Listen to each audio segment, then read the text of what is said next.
Assalamualaikum warahmatullahi wabarakatuh. Mata kuliah Administrasi Sumber Daya Manusia. Pada kesempatan kali ini kita akan membahas mengenai administrasi personalia. Kita simak bersama materi mengenai administrasi personalia. Selamat menyaksikan. Kita pahamkan dahulu mengenai absensi atau presensi pegawai. Merupakan data yang berisi tentang kehadiran dan ketidakhadiran karyawan di sebuah perusahaan dalam setiap hari kerja. Absensi atau presensi sama dengan kartu jam hadir, merupakan dokumen yang mencatat jam hadir setiap karyawan yang ada di dalam suatu perusahaan. Jenis absensi atau presensi. Pencatatan absensi pegawai atau pekerja dapat dilakukan dengan beberapa cara, yakni absensi catatan tangan. Absensi catatan tangan biasanya terdapat di perusahaan-perusahaan kecil setiap karyawan tiba maupun pulang kantor. Absensi almano atau sistem ceklok.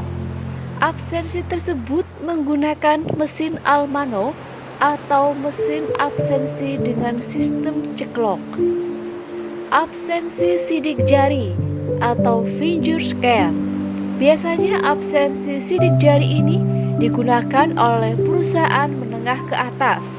Cara kerja pada finger scan ini ialah dengan cara menempelkan salah satu jari pada mesin setelah memasukkan nomor identitas pekerja.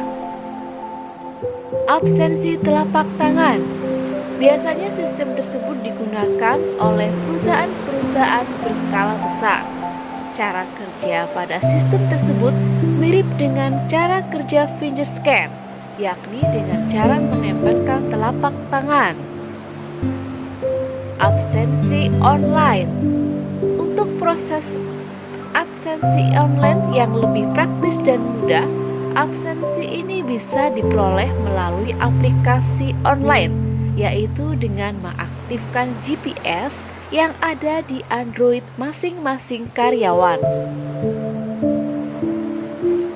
Manfaat membuat daftar kehadiran karyawan. Memastikan kegiatan operasional berjalan dengan efektif dan efisien.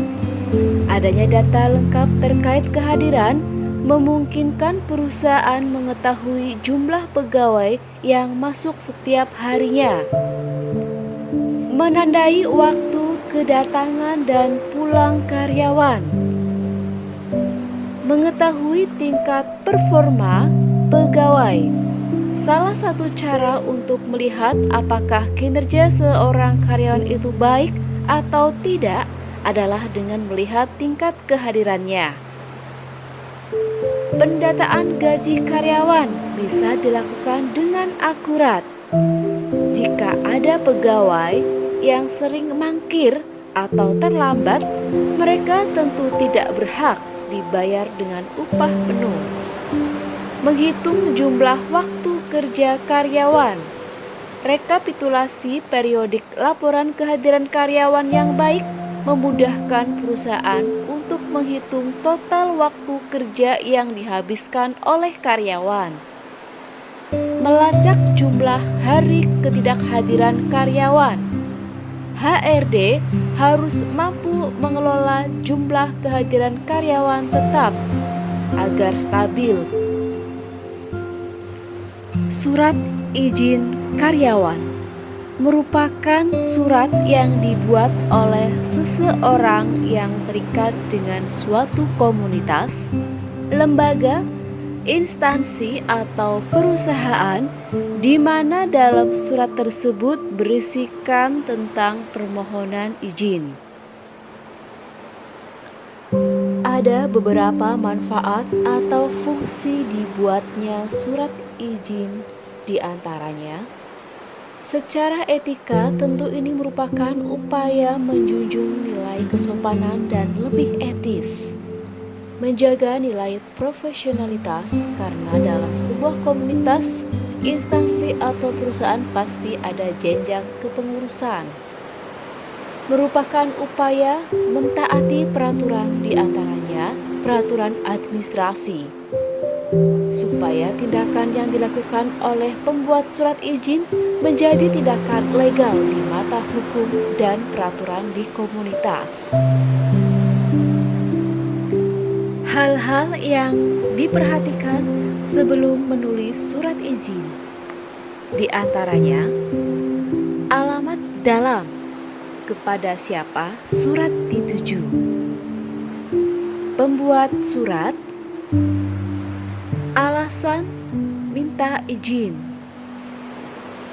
waktu permohonan izin, memuat hari, tanggal pemohon tidak masuk, lampiran, tambahan lampiran, misalnya surat keterangan dokter bila tidak masuk karena sakit. Selanjutnya, kita pelajari mengenai cuti karyawan. Cuti karyawan merupakan keadaan tidak masuk kerja yang telah diizinkan oleh suatu perusahaan dalam jangka waktu tertentu. Dasar hukum Undang-Undang Nomor 5 Tahun 2014 tentang Aparatur Sipil Negara, Peraturan Pemerintah Nomor 11 Tahun 2017 tentang Manajemen Pegawai Negeri Sipil, Peraturan Kepala BKN Nomor 24 Tahun 2017 tentang tata cara pemberian cuti pegawai negeri sipil. Jenis cuti karyawan. Cuti sakit. Setiap karyawan yang menderita sakit berhak atas cuti sakit. Cuti karena alasan penting. Karyawan berhak atas cuti karena alasan penting apabila ada sanak saudara yang sedang sakit keras atau meninggal dunia. Cuti tahunan. Karyawan yang telah bekerja paling kurang 1 tahun secara terus-menerus berhak atas cuti tahunan. Cuti besar. Karyawan yang telah bekerja paling singkat 5 tahun secara terus-menerus berhak atas cuti besar paling lama 3 bulan. Cuti melahirkan.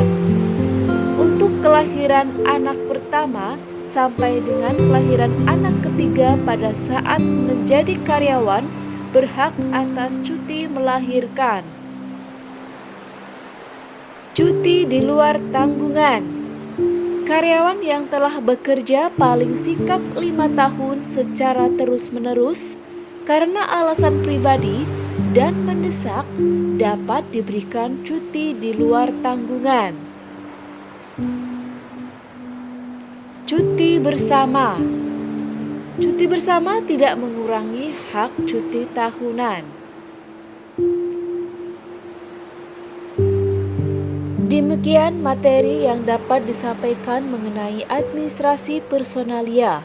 Semoga dapat menambah pengetahuan dalam hal administrasi sumber daya manusia. Terima kasih atas perhatiannya. Wassalamualaikum warahmatullahi wabarakatuh.